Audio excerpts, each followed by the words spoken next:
Assalamualaikum warahmatullahi wabarakatuh.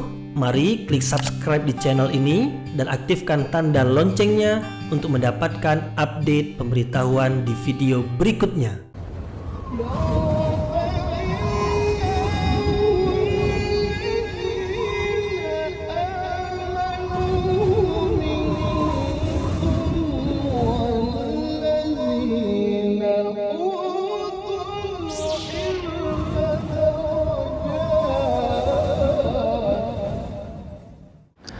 A'udzu billahi minasyaitonir rajim. Bismillahirrahmanirrahim. Assalamualaikum warahmatullahi wabarakatuh.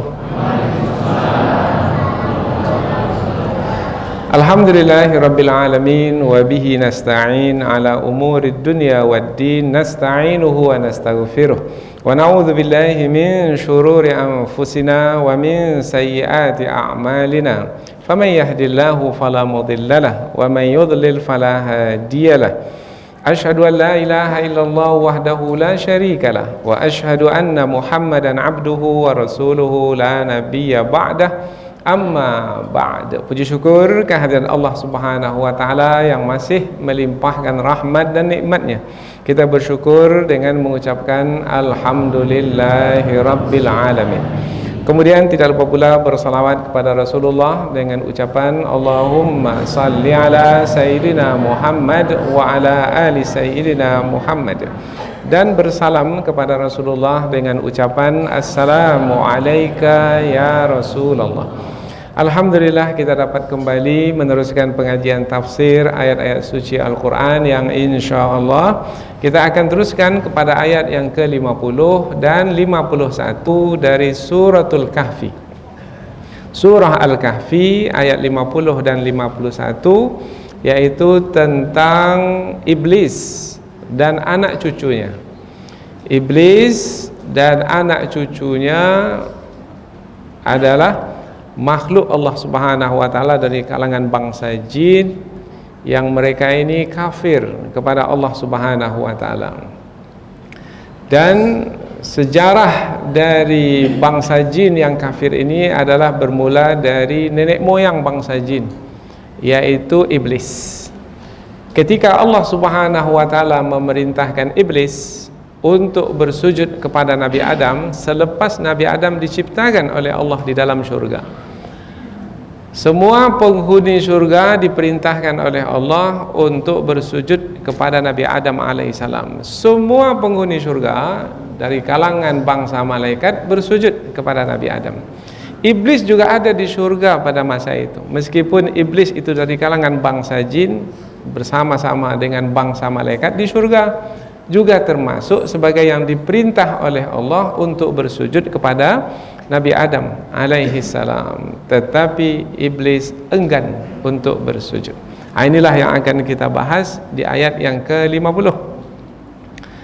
Mulai dari waktu itulah iblis menyatakan permusuhan dengan bangsa manusia, yaitu Nabi Adam, Hawa, kemudian anak cucu mereka sampai kepada kita pada hari ini. Maka kita mestilah berhati-hati, waspada terhadap syaitan dari kalangan bangsa jin itu, yaitu mulai dari iblis dan anak cucunya yang dari dahulu lagi telah menyatakan permusuhan. Maka apabila kita tidak berhati-hati dan tidak waspada, maka boleh jadi kita menjadi tertipu dan terpedaya, seperti mana dahulu Nabi Adam tertipu dan terpedaya oleh bujuk rayu iblis. Akhirnya Nabi Adam melakukan pelanggaran. Semestinya Nabi Adam tidak boleh mendekati pohon, karena pohon itu adalah pohon yang dilarang oleh Allah untuk didekati. Tetapi karena bujuk rayu iblis, sampai iblis itu bersumpah di hadapan Nabi Adam. Akhirnya Nabi Adam tertipu, terpedaya, sehingga melakukan pelanggaran. Nah, mulai dari masa itu hingga ke hari ini, permusuhan iblis dan anak cucunya itu tak pernah berhenti. Bahkan iblis dan anak cucunya setiap saat berusaha sekuat tenaga untuk menyesatkan bangsa manusia. termasuk kita pada hari ini. Jangan dikatakan bahwasanya di masjid ini iblis dan anak cucunya tak datang. Sampai juga iblis ke masjid ini. Maka kita mesti berhati-hati.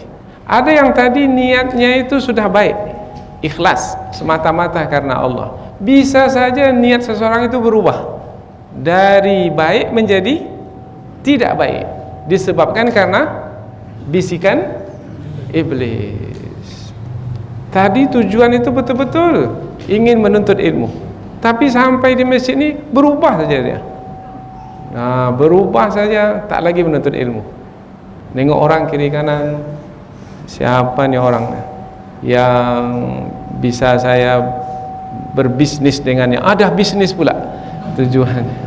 Padahal tadinya datang ke masjid untuk menuntut ilmu, tapi berubah saja niat. Ini siapa yang punya kerja ini? Yang bisa sampai masuk ke dalam hati yang paling dalam itu siapa sebenarnya? Oh, rupanya iblis mampu untuk masuk. Karena iblis bisa berjalan seperti berjalannya darah di dalam urat nadi kita, dan bisa masuk ke dalam hati dan menguasai hati manusia. Maka kita mesti berhati-hati dan waspada. Maka ayat yang kita pelajari ini adalah ayat sebagai peringatan dari Allah Subhanahu wa taala supaya kita berhati-hati terhadap iblis dan anak cucunya yang selalu memusuhi manusia setiap saat tanpa henti. Jangan katakan ketika bangun ini saja kita diganggu, enggak. Ketika kita tidur pun juga kita diganggu. Pernah mimpi buruk? Mimpi buruk itu dari syaitan. Karena hadis Rasulullah ada menyebutkan mimpi itu ada 3. Ada dari Allah, itu yang baik-baik. Ada yang dari syaitan, itu yang buruk-buruk. Dan satu lagi ada yang dari diri kita sendiri, yaitu apa yang kita pikirkan di siang hari terbawa ke dalam mimpi. Nah, itu adalah dari diri kita sendiri. Jadi syaitan mengganggu kita ketika kita bangun dan juga ketika kita tidur.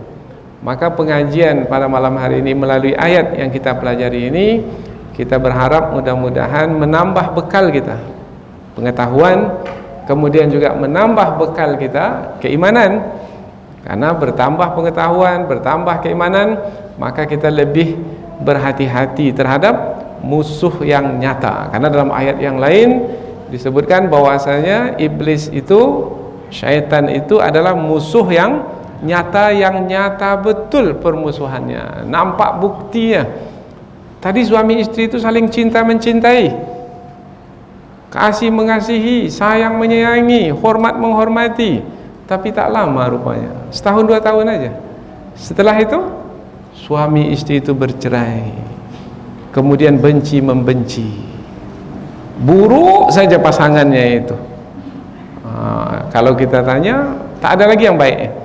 Padahal sebelumnya memuji bukan main lagi, kaulah segala-galanya.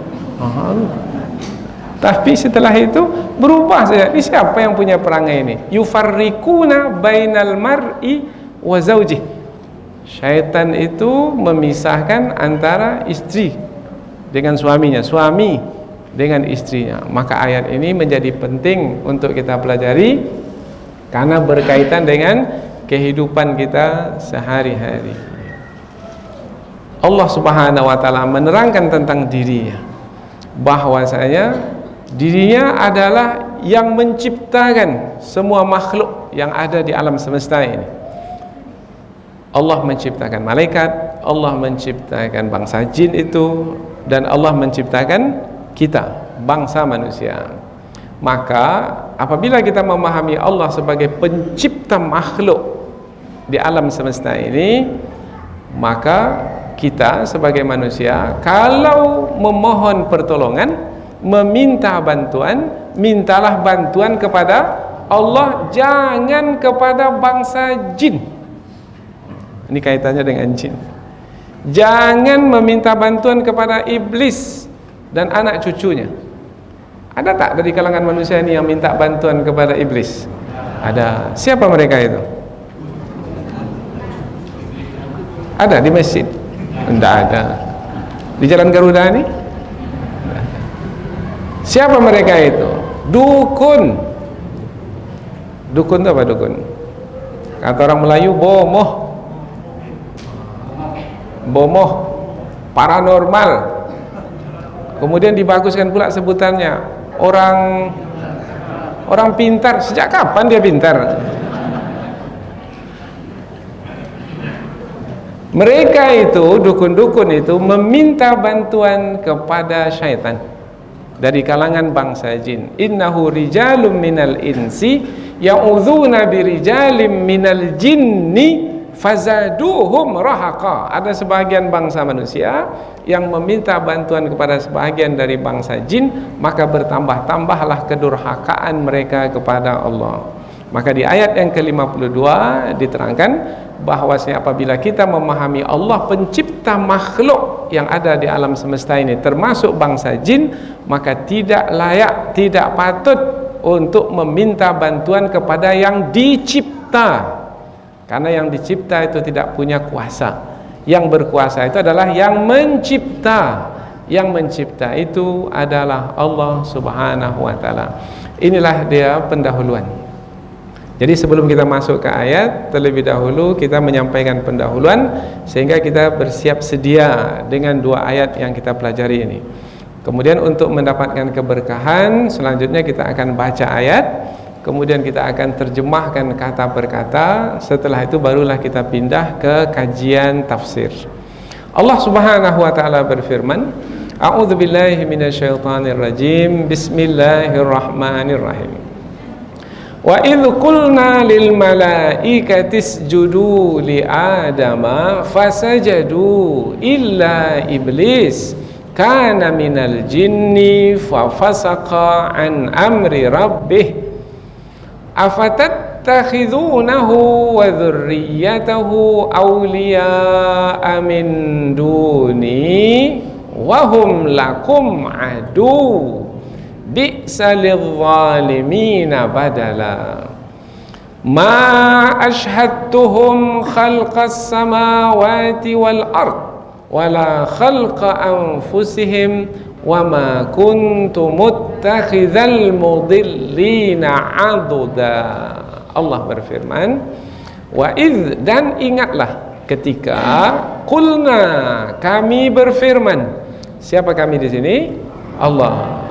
Lil malaikati, kepada para malaikat, usjudu, bersujudlah kamu semua, li Adam, kepada Adam, fasajadu, maka mereka semua bersujud, illa, kecuali iblis. Karena adalah dia, iblis itu, minal jinni, dari kalangan bangsa jin, fafasaqa, maka dia durhaka, an amri rabbih, dari perintah Tuhannya, dari perintah Allah. Afatattakhidunahu, maka apakah kamu mengambil siapa? Mengambil iblis itu, wa dzurriyyatahu, dan zuriatnya, zuriat anak cucunya, aulia, pemimpin-pemimpin. Apakah kamu akan mengambil iblis dan anak cucunya sebagai pemimpin-pemimpin? Pemimpin itu maknanya yang dipatuhi. Min duni, selain dariku. Ini firman Allah. Maka apakah kamu mengambil iblis dan anak cucunya, anak cucu iblis, sebagai pemimpin-pemimpin selain dariku? Wa, sedangkan hum, mereka itu, lakum, terhadap kamu, adu, musuh. Jadi siapa yang menyebut musuh ini? Allah yang menyebut musuh. Maka tetapkan iblis sebagai musuh, jangan buat kawan pula.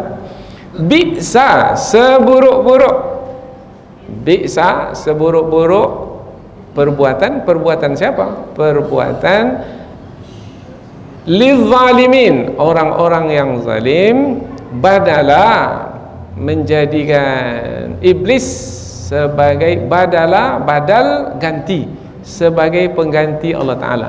Mestinya beribadah kepada Allah, tunduk dan patuh kepada Allah, tapi orang zalim itu menggantikan Allah sebagai yang dipatuhi itu dengan iblis. Sekarang pula iblis yang dipatuhi. Tunduk dan patuh mereka itu, orang-orang zalim itu, kepada iblis. Alangkah buruknya perbuatan orang-orang yang zalim yang menjadikan iblis sebagai pengganti Allah Subhanahu wa taala. Panjang terjemahannya ya. Bahasa Arabnya pendek saja. Tapi kalau kita tidak panjangkan, nanti kita tak faham. Baik. Ayat berikutnya, setelah itu barulah kita baca dari awal nanti. Tidaklah asyhadtuhum, aku menghadirkan mereka. Aku di sini adalah Allah. Karena ayat ini adalah sebagai firman Allah. Aku menghadirkan mereka. Mereka itu siapa? Iblis dan anak cucunya. Kalau iblis itu satu ya. Iblis itu satu. Kalau mereka berarti ramai. Berarti iblis dan anak cucunya. Tidaklah aku menghadirkan mereka, iblis dan anak cucunya, khalqas samawati wal ard, dalam penciptaan langit dan bumi. Jadi ketika penciptaan langit dan bumi dahulu, tidaklah Allah menghadirkan iblis dan anak cucunya pada waktu menciptakan langit dan bumi. Wala khalqa anfusihim, dan tidak pula sebahagian dari syaitan itu, iblis dan anak cucunya itu Allah hadirkan untuk mempersaksikan penciptaan sebahagian mereka, sebahagian dari bangsa jin. Wa ma kuntu, dan tidaklah aku muttakhidha, mengambil al-mudillin, yang sesat, aduda, sebagai penolong atau sebagai pembantu. Jadi dalam penciptaan langit, penciptaan bumi, Allah menciptakan sendiri. Allah tidak menghadirkan siapa-siapa, termasuk Allah tidak menghadirkan iblis dan anak cucunya. Maksudnya tidak menghadirkan itu tidak menjadikan mereka yang hadir, kalau hadir sebagai yang membantu dalam menciptakan langit dan bumi. Sebab Allah menciptakan alam semesta ini tanpa ada yang membantu. Allah menciptakannya sendiri. Karena Allah Maha berkuasa. Ini terjemahan kata per kata. Sekarang kita baca terjemahan dari awal secara keseluruhan. Setelah itu kita berikan tafsir ringkas. Setelah itu barulah tafsir yang terperinci. Dan ingatlah ketika kami berfirman kepada para malaikat, bersujudlah kamu semua kepada Adam, maka mereka bersujud kecuali iblis. Adalah iblis itu dari kalangan bangsa jin. Dia durhaka kepada perintah Tuhannya. Maka apakah kamu mengambil iblis dan anak cucunya sebagai pemimpin-pemimpin selain dariku, sedangkan mereka itu terhadap kamu adalah musuh? Amat buruklah perbuatan orang-orang yang zalim menjadikan iblis sebagai pengganti Allah Ta'ala. Tidaklah aku menghadirkan mereka dalam penciptaan langit dan bumi, dan tidak pula dalam penciptaan diri mereka, dan tidaklah aku mengambil yang sesat sebagai pembantu. Yang sesat yang dimaksudkan itu siapa? Iblis dan anak cucunya. Jadi apabila Allah tidak meminta bantuan kepada iblis dan anak cucunya, sementara sudah ditetapkan mereka sebagai orang-orang yang sesat, sebagai makhluk-makhluk yang sesat, maka wahai manusia, jangan pula minta bantuan kepada iblis dan anak cucunya yang sesat itu. Mereka itu adalah makhluk yang sesat, maka jangan meminta bantuan kepada yang sesat, nanti akan disesatkan oleh yang sesat itu. Karena iblis itu sesat dan menyesatkan. Jadi dua ayat yang akan kita pelajari ini adalah menerangkan tentang kisah sebenarnya, yaitu kisah pada masa dahulu ketika Nabi Adam baru saja diciptakan di dalam surga. Apabila Nabi Adam sudah sempurna dalam penciptaan, kemudian Allah memerintahkan semua penghuni surga itu untuk bersujud kepada Nabi Adam, dan bersujud itu adalah bersujud memuliakan. Sujud takrim, sujud memuliakan, sujud hormat, bukan sujud ibadah. Karena sujud ibadah itu hanya kepada Allah saja. Yang dimasukkan itu sujud memuliakan, sujud menghormati. Semua penghuni surga sujud kecuali iblis. Kisah ini diterangkan kembali oleh Allah kepada Rasulullah melalui Al-Quran supaya kita berhati-hati dan berwaspada. Artinya permusuhan dengan iblis dan anak cucunya itu bukan bermula dari beberapa tahun belakangan ini saja, enggak. Tetapi permusuhan itu sudah ada semenjak manusia pertama. Semenjak manusia sebelum sampai ke bumi ini. Semenjak manusia ketika itu masih di dalam syurga. Jadi berhati-hati. Kita memiliki musuh. Maka apabila kita menyadari ada musuh, maka kita hendaklah memiliki bekal yang cukup dalam menghadapi musuh. Karena kalau kita menghadapi musuh, maka pasti musuh itu juga berusaha sekuat tenaga untuk mengalahkan kita. Nah, sekarang ini siapa yang akan kalah? Kitakah yang akan kalah atau musuhkah yang akan kalah? Karena permusuhan itu adalah kalah mengalahkan. Kita yang akan kalah atau musuh itu yang akan kalah. Tapi kalau kita dah hadir ke masjid ini siapa yang kalah nih? Iblis, musuh itu dah kalah dah. Karena kata musuh tadi ketika di rumah, tak usahlah ke masjid, di rumah aja lah. Sepanjang hari ini dah letih, dah penat dah, sudah istirahatlah, kesian badan kamu. Sekarang dah tua, tak usahlah susah-susah betul, istirahatlah. Ada tak terdengar bisikan seperti itu? Dari siapa itu? Dari musuh. Tapi alhamdulillah lah, a'udzubillahi minasyaitanir rajim. Aku berlindung kepada Allah dari syaitan yang terkutuk. Langsung ambil duduk, pergi ke masjid, duduk sini.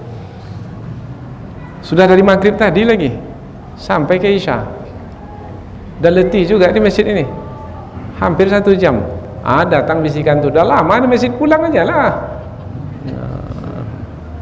Ini ada pengajian tafsir, sudahlah, kan di masjid kita ini ada juga pengajian yang lain. Sekarang ini pulang aja lah. Ada tak bisikan tadi? Nyuruh pulang? Tak ada. Kalau tak ada berarti hebat itu. Apa sebab? Sebab kalau tidak ada berarti iblis itu tak berani dia. Berarti hebatnya sama seperti Umar bin Khattab dahulu. Karena apabila Umar berjalan di satu jalan, maka syaitan akan cari jalan yang lain, tak mau berpapasan. Karena syaitan tahu kalau berpapasan dengan Umar, maka dia akan didoakan oleh Umar untuk kecelakaannya. Karena kita berdoa kepada Allah untuk kecelakaan syaitan. A'udzubillah, kita berlindung kepada Allah, minasyaitan, dari syaitan. Apa lagi kata berikutnya? Ar-rajim, dari syaitan yang terkutuk.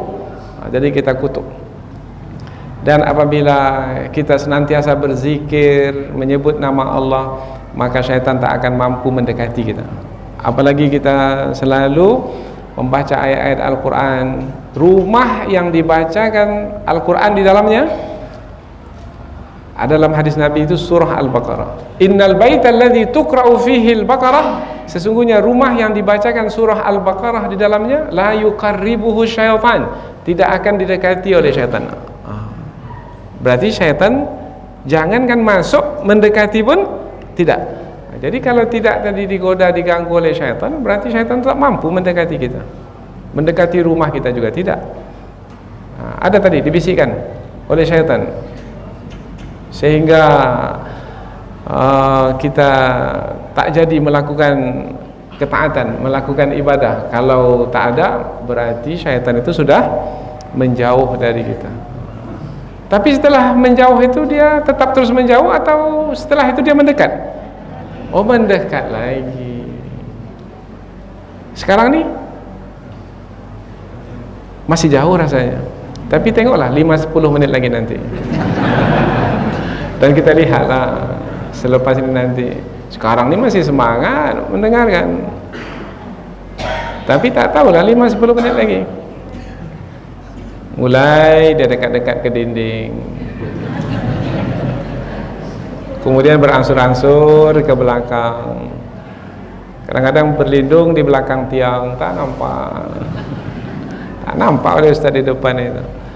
Nah, tetapi yang selalu berhati-hati, berwaspada terhadap syaitan, maka orang inilah yang berhasil dari tipu daya syaitan yang terkutuk. Ini adalah sebagai tafsir ringkas.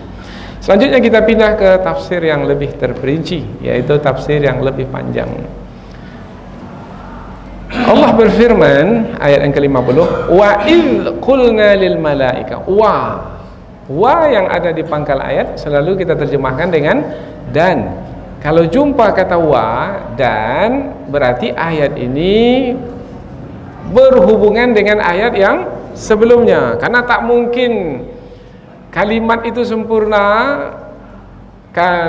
tak mungkin kalimat yang dimulai dengan dan itu adalah kalimat yang tidak berhubungan dengan sebelumnya. Tidak. Kalau ada kata dan, pastilah kalimat itu berhubungan dengan sebelumnya. Lalu apa kaitan ayat ini dengan ayat yang sebelumnya? Kalau ayat sebelumnya itu menerangkan tentang peringatan Allah supaya kita mengingat hari kebangkitan, hari pembalasan, hari akhirat. Jadi ayat sebelum ini tentang peringatan juga. Sekarang juga tentang peringatan.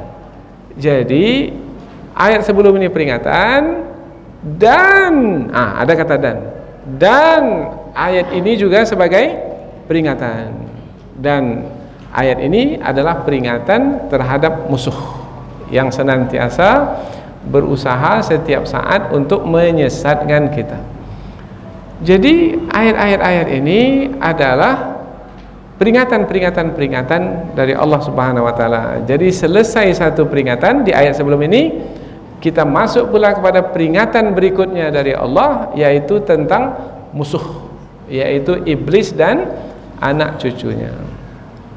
Wa iz itu ingatlah. Ini zarfu zaman. Zarfu zaman mana? Kata yang menerangkan zaman, waktu. Kalau ada penggunaan kata iz ini bermakna sudah berlaku satu peristiwa pada masa dahulu. Nah, peristiwa pada masa dahulu itu apa?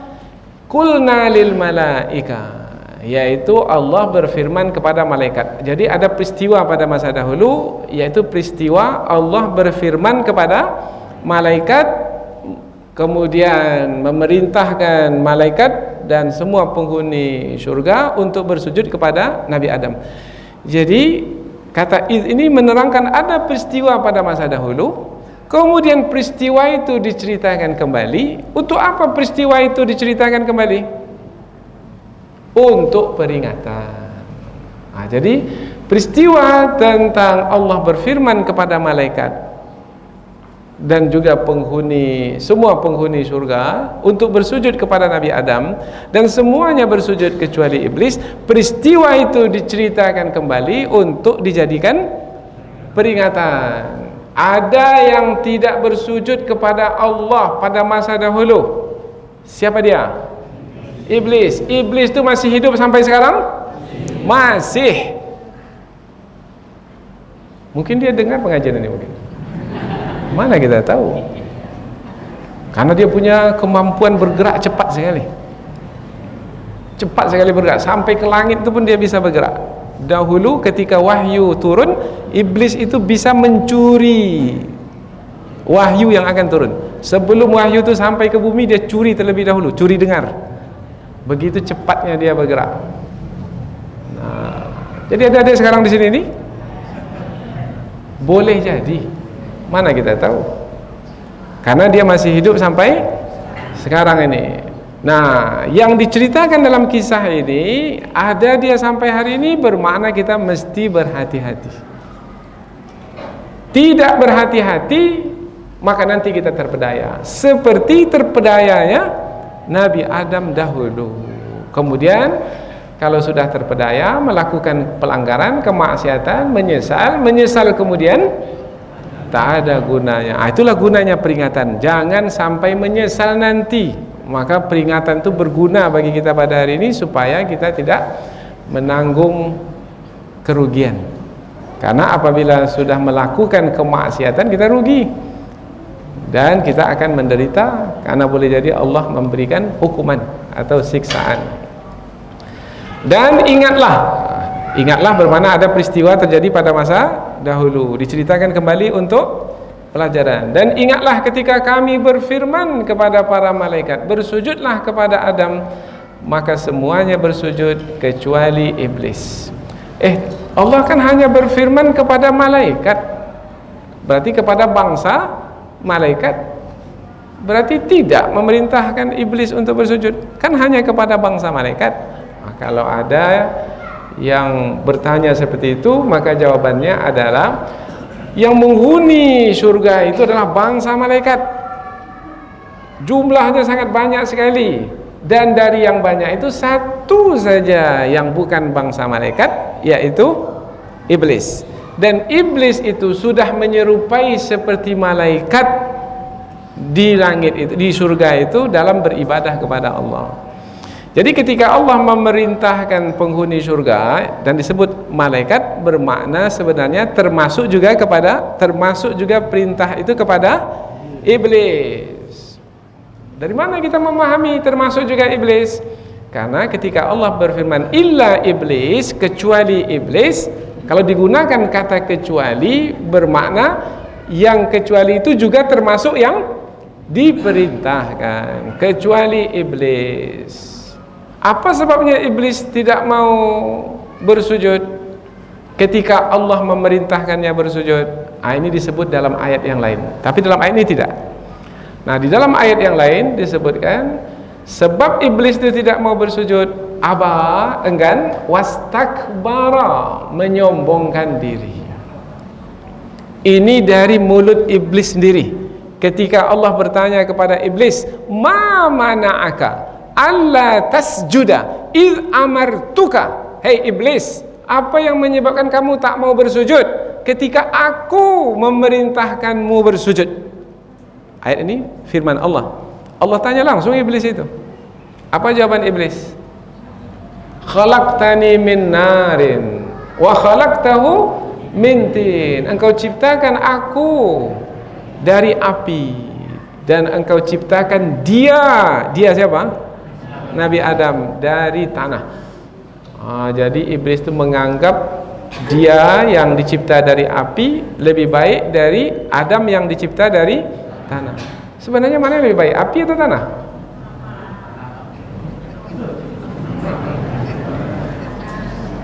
Mana yang lebih baik, api atau tanah? Yang dicipta dari api atau yang dicipta dari tanah? Jawab tanah karena bangsa manusia ya. Karena asal kejadian dari tanah kemudian menjawab tanah. Allahu a'lam.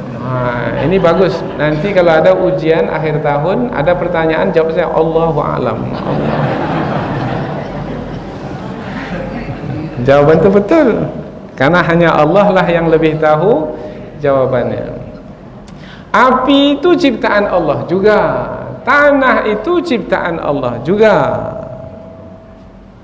Bangsa jin diciptakan dari api. Wal janna khalaqnahum min qablu. Dan jin yang kami ciptakan sebelum ini min naris samum, dari api yang sangat panas lagi. Dalam surah apa lagi? Surah Ar-Rahman. Wa khalaqal janna mim marijim minar. Dan Allah menciptakan jin itu dari nyala api. Jadi nyala api itu maknanya api yang di ujungnya itu. Ada menyebutnya lidah api. Maknanya api yang sangat panas. Kalau manusia diciptakan dari Tanah, khalaqal insana min salsalin kal fakhar. Salsal yaitu tanah bumi yang kehitam-hitaman, yang disebutnya sebagai tembikar, tanah liat yang kehitam-hitaman.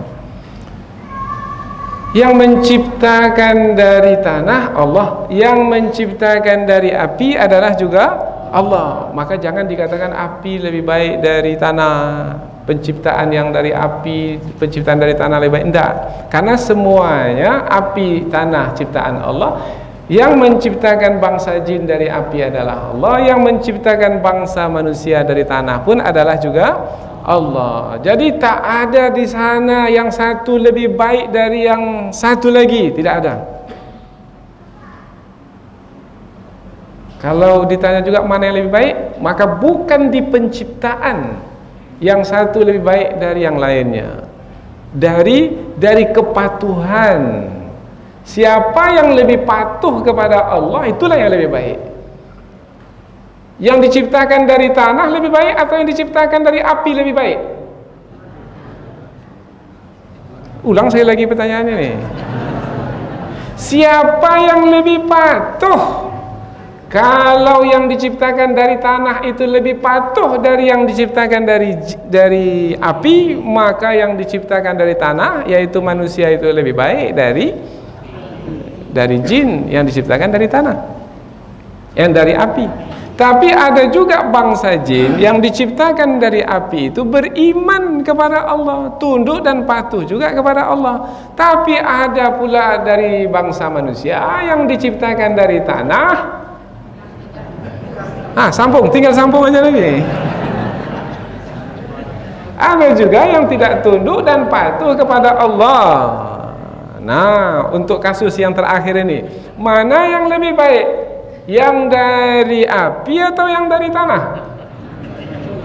Sudah mulai berubah jawabannya. Maka ketika iblis menggunakan alasan karena aku dari api dan dia dari tanah, aku lebih baik, maka salah jawaban itu. Dan biasanya orang yang sombong mencari-cari alasan untuk menyombongkan diri, meskipun alasannya itu salah. Itu perangai orang sombong itu. Karena mencari-cari alasan. Maka jawaban iblis itu adalah mencari-cari alasan, dan dia lupa. Tapi boleh jadi bersengaja, karena yang memerintahkannya itu adalah Allah Subhanahu wa ta'ala. Maka ayat berikutnya, perkataan berikutnya, kana minal jinni, adalah iblis itu dari kalangan bangsa jin, yaitu bangsa yang diciptakan dari api. Fa fasaqa an amri rabbih, maka dia durhaka kepada perintah Tuhannya. Yang dimaksudkan adalah ketika Allah memerintahkannya untuk bersujud, dia tak mau bersujud. Ketika ditanya mengapa tidak bersujud, dia mencari-cari alasan. Alasan iblis itu, kononnya dia lebih baik dari Adam. Padahal ketika dia durhaka kepada Allah, maka tak ada lagi kebaikan pada dirinya. Manusia juga begitu. Kalau sudah durhaka kepada Allah, tidak ada lagi baiknya manusia itu.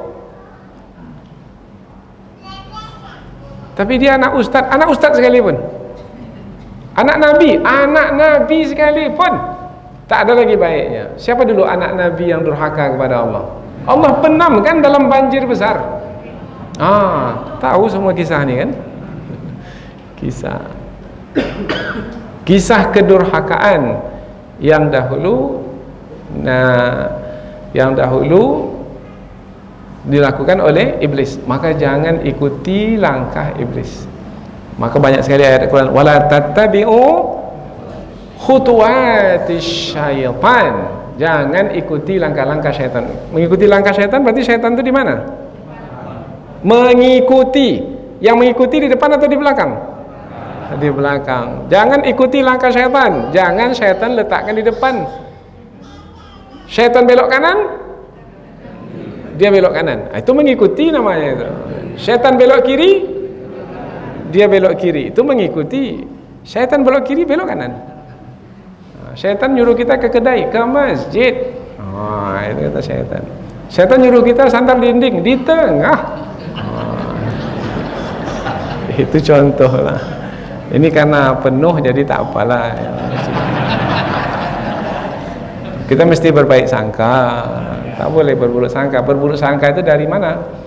Dari syaitan. Kita tak ada buruk sangka, kita hanya menyebut saja. Afatattakhidunahu wa dzurriyyatahu awliya'a min duni. Ini firman Allah. Maka apakah kamu akan mengambilnya, iblis, wa dzurriyyatahu, dan anaknya, anak cucunya. Oh, berarti iblis itu rupanya tak sendiri lagi sekarang. Dulu memang sendiri ketika dalam surga, tapi rupanya ketika sudah diturunkan ke muka bumi, rupanya iblis itu sudah beranak cucu. Iblis itu jantan atau betina ya?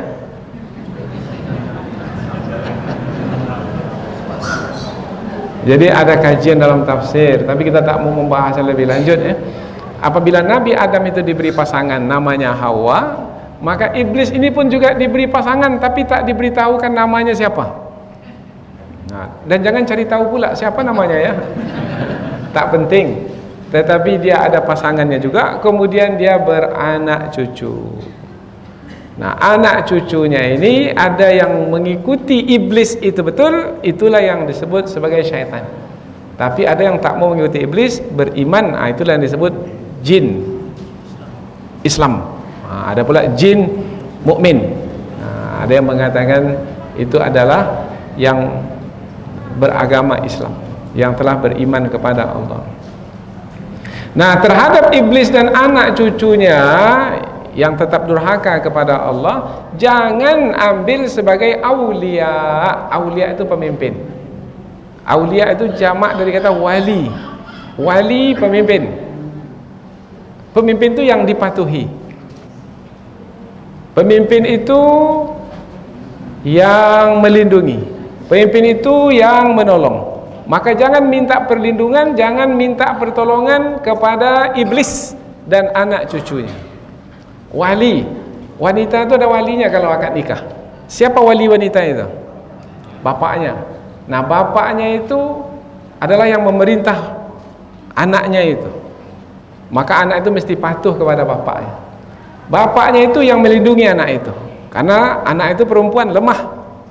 Maka perempuan itu apabila ingin dinikahkan, dia mesti dibantu dengan adanya wali yang akan melindunginya, yang akan menolongnya.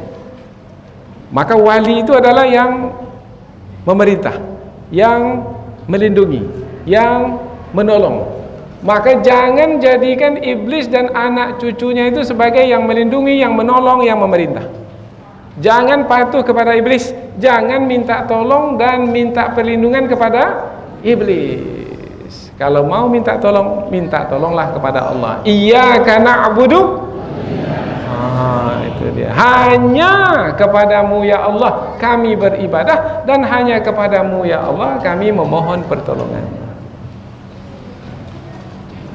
Wahum lakum adu. Ini sambungan ayat ini hal ini keadaan. Sedangkan, maka waw di situ diterjemahkan dengan sedangkan. Sedangkan mereka itu iblis dan anak cucunya itu musuh. Bagaimana kamu tunduk dan patuh kepada musuhmu? Bagaimana kamu minta tolong, minta perlindungan kepada musuhmu? Mungkinkah musuh melindungi? Hei, orang yang berakal, mungkinkah musuh itu melindungi? Kalau musuh itu memerintah, mungkinkah perintah Allah itu yang baik bagi kita? Tidak. Orang berakal tak akan mungkin. Tidak akan mungkin patuh kepada musuh. Tidak akan mungkin meminta perlindungan dan pertolongan kepada musuh. Orang yang tak berakal saja yang melakukan seperti itu. Berarti orang yang patuh kepada iblis dan anak cucunya, orang yang minta perlindungan dan pertolongan kepada iblis dan anak cucunya adalah orang yang tadi kita sebut berakal. Berarti kalau minta tolong juga kepada iblis dan anak cucunya, berarti orang yang tidak berakal. Berarti dukun itu orang pintar atau orang bodoh? Jangan sebut lagi pintar.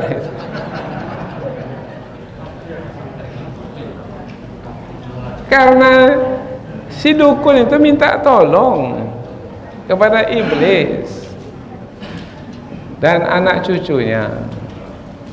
Dia ada perjanjian itu antara dukun itu dengan iblis. Maka iblis itu bantu. Iblis itu membantu dukun itu menyembuhkan penyakit orang, membantu menemukan kembali barang yang hilang, membantu memisahkan antara orang yang berkasih sayang. Itu kerja-kerja iblis itu, dan dibantunya dukun itu. Maka siapa yang pergi ke dukun bermakna sama dengan meminta pertolongan kepada selain Allah. Itu adalah syirik. Jangan pergi lagi. Sudah pergi sebelum ini? Kalau sudah, maka bertaubatlah. Itu adalah dosa syirik, meminta pertolongan kepada selain Allah. Ini disebutkan dalam ayat yang akan datang. Jadi ayat yang akan datang itu berkaitan dengan menyekutukan Allah.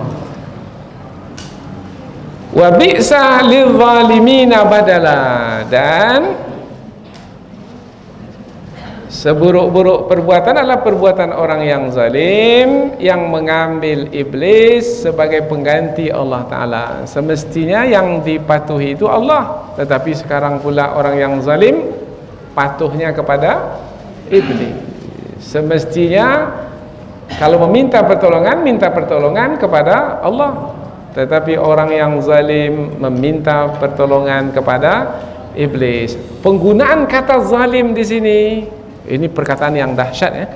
Penggunaan kata ini juga kepada orang yang menyekutukan Allah. Karena meminta pertolongan kepada selain Allah itu adalah syirik, dan kemusyrikan itu adalah kezaliman. Inna syirka la zulmun azim. Sesungguhnya syirik itu adalah kezaliman yang besar. Maka orang yang melakukan dosa syirik disebut orang yang zalim. Dan seburuk-buruk perbuatan orang yang zalim yaitu ketika menggantikan Allah. Allah digantikan, dan yang menggantikannya adalah iblis. Yang dipatuhi bukan lagi Allah, tetapi iblis. Itu adalah perbuatan yang buruk sekali. Nah, ayat yang ke-51 ini sebagai menjelaskan lagi. Jadi sudah mudah, karena sudah kita fahami di ayat yang ke-50. Tinggal lagi ayat ke-51. Mengapa tidak sepatutnya meminta dan tidak boleh meminta kepada selain Allah, apalagi kepada iblis dan anak cucunya? Karena iblis dan anak cucunya itu pun tak punya kekuatan apa-apa sebenarnya. Yang punya kekuatan itu adalah Allah. Maka ayat berikutnya menerangkan Allah ketika penciptaan langit, ketika penciptaan bumi, dan ketika penciptaan bangsa jin itu sendiri, Allah tidak melibatkan bangsa jin itu, tidak melibatkan iblis dan anak cucunya. Allah menciptakan sendiri dengan dirinya langit, bumi, dan bangsa jin itu. Jadi yang berkuasa sebenarnya adalah Allah. Maka kalau meminta perlindungan, minta pertolongan juga, mintalah kepada Allah Subhanahu wa ta'ala. Inilah ayat yang ke-51. Aku tidak menghadirkan mereka, iblis dan anak cucunya, dalam penciptaan langit dan bumi, dan juga dalam penciptaan diri mereka. Yaitu sebagian mereka dihadirkan dalam penciptaan sebagian yang lain. Allah tak menghadirkan. Dan tidaklah aku mengambil yang sesat sebagai pembantu. Ini untuk menerangkan apabila iblis dan anak cucunya itu adalah makhluk yang sesat, dan Allah tak menghadirkan dan tidak meminta bantuan kepadanya, berarti dia tak punya kekuatan apa-apa. Maka jangan meminta bantuan kepada iblis. Ini peringatan dari Allah, dan jangan sampai kita mengabaikannya. Karena ada juga sebahagian dari bangsa manusia meminta bantuan kepada jin, kepada Iblis kepada anak cucunya, jelangkung jelangsat, apa lagi selepas itu, jelangkung jelangsat, pergi tak ku antar, pulang tak ku jemput. Ini banyak tertawa ni pernah buat atau pernah tengok aja? Jelangkung jelangsat, pergi tak ku antar, pulang tak ku jemput. Sudah berkali-kali diulang, bergeraklah. Biasanya pakai apa itu?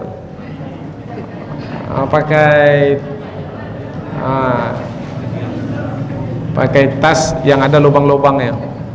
Kemudian diberikan kayu, kemudian diletakkan situ pena atau pensil.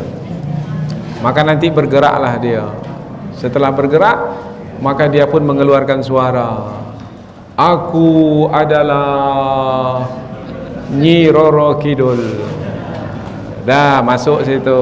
Kemudian dia minta tolong kepada jin yang datang itu. Ini namanya tahdirul jin, menghadirkan bangsa jin melalui sarana mantra. Ini adalah syirik. Ada lagi pakai jampi-jampi, yang dia sendiri pun tak faham jampi itu apa. Tertitik tawar di langit, tergenang tawar di bumi, aku menawar jadi api, aku menawar jadi racun ke dalam batang tubuh. Siapa yang ditujunya itu? Kun kata Allah, fayakun kata Muhammad, berkat kalimah la ilaha illallah. Wuf! Jangan tulis. Ini jampi sesat, syirik. Ini sebenarnya yang memberlakukannya siapa? Syaitan. Berlaku juga apa yang dia inginkan. Karena di dalam jampi ini ada kesesatan. Kun kata Allah, fayakun kata Muhammad. Betul seperti itu. Kun itu kata Allah, fayakun itu firman Allah juga. Disimpangannya. Kun kata Allah, fayakun kata Muhammad, berkat kalimah la ilallah. Ini ada kalimat la ilallah. Ini Ustaz, bagus ini. Sesat.